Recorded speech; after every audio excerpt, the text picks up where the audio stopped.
અહેમદાબાદ મિત્ર ન્યૂઝની ટોપ 10 ખબરોમાં આપનું હાર્દિક સ્વાગત છે.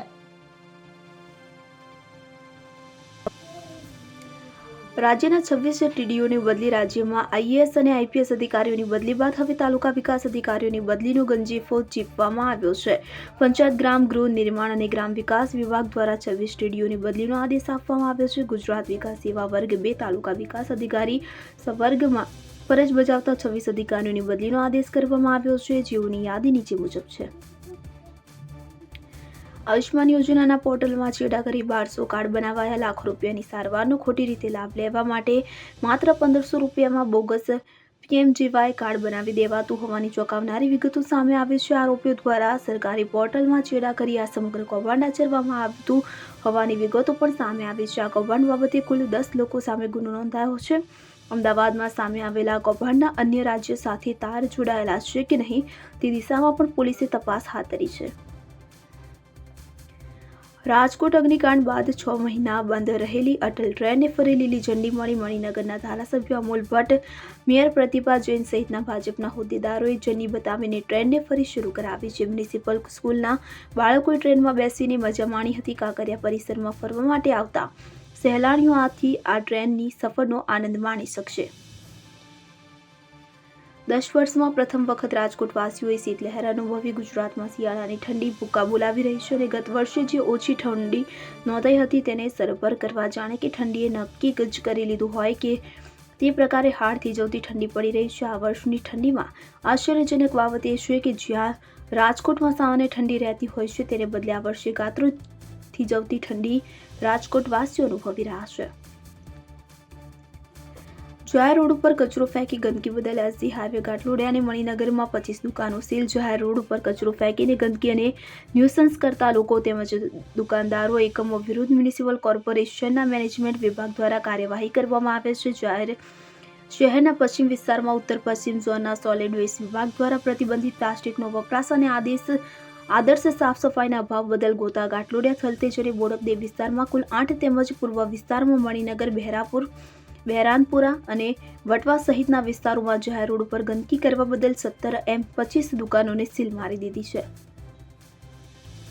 અમદાવાદમાં ધોકા તલવારો સાથે ધીંગાણું. અમદાવાદના પૂર્વ વિસ્તારમાં હાઈવે પાસે આવેલા ભુવલડી ગામે જમીન ખાલી કરાવવા મામલે આજે લોકોના ટોળાએ આતંક મચાવ્યો હતો, જેના વિડીયો સામે આવ્યા છે. જો કે આ મામલે હજુ સુધી કોઈ ફરિયાદ નોંધાવવામાં આવી નથી, પરંતુ વિડીયો સામે આવ્યા બાદ નિકોલ પોલીસ દ્વારા પ્રાથમિક તપાસ શરૂ કરી દેવામાં આવી છે, જેમાં આ બબાલમાં કોણ હતું અને કેટલા લોકો મારામારી કરવા માટે આવ્યા હતા, કયા સંજોગોમાં માથાકૂટ થઈ તે દિશામાં પણ પોલીસ તપાસ કરી રહી છે.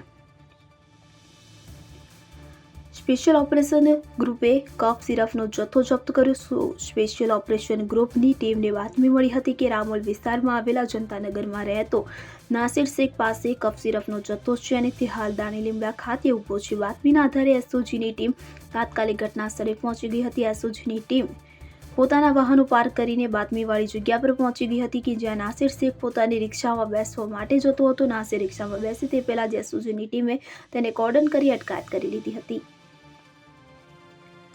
અમરાઈવાડીમાં ગુજરાત હાઉસિંગ બોર્ડના મકાનોના રીડેવલપમેન્ટની કામગીરી શરૂ કરતા બબલ. અમદાવાદના અમરાઈવાડી વિસ્તારમાં સત્યમનગર શાક માર્કેટ પાસે આવેલા ગુજરાત હાઉસિંગ બોર્ડના શિવશક્તિનગર ફ્લેટના રીડેવલપમેન્ટની કામગીરીને લઈ આજે બિલ્ડર દ્વારા કામગીરી શરૂ કરવામાં આવતા કેટલાક અસામાજિક તત્વોએ 2-4 સ્થાનિકોને ઉશ્કેરી હોબાળો કર્યો હતો. બિલ્ડરના માણસો પાસે કામ બંધ કરાવતા સ્થાનિકો ભેગા થઈ ગયા હતા અને પોલીસને જાણ કરવામાં આવતા અમરાઈવાડી પોલીસ ઘટના સ્થળે આવી પહોંચી હતી.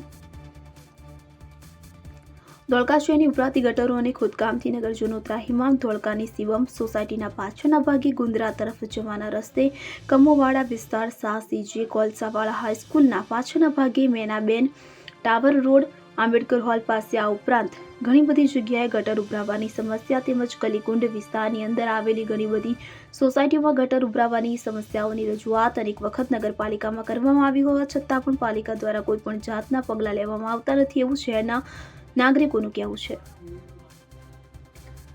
સાણંદના સિદ્ધિવિનાયક કોમ્પ્લેક્સના બેઝમેન્ટમાં આગ લાગી. સાણંદ તાલુકામાં સતત બીજા દિવસે આગની ઘટના. સાણંદ શહેરના બસ સ્ટેન્ડ પાસે આવેલા સિદ્ધિવિનાયક કોમ્પ્લેક્સમાં આવેલા બેઝમેન્ટમાં રહેતા રહેલા કચરામાં સોમવારે સવારે કોઈ અગમ્ય કારણોસર એકાએક આગ ભભૂકી ઉઠી હતી. આગે વિકરાળ સ્વરૂપ ધારણ કરતા કોમ્પ્લેક્સના બીજા માળ સુધી આગની જ્વાળાઓ જતા આસપાસના વિસ્તારમાં લોકો કોમ્પ્લેક્સમાં દોડી આવ્યા હતા. બીજી તરફ આગના ધુમાડા 1 કિલોમીટર સુધી દેખાવા લાગ્યા હતા.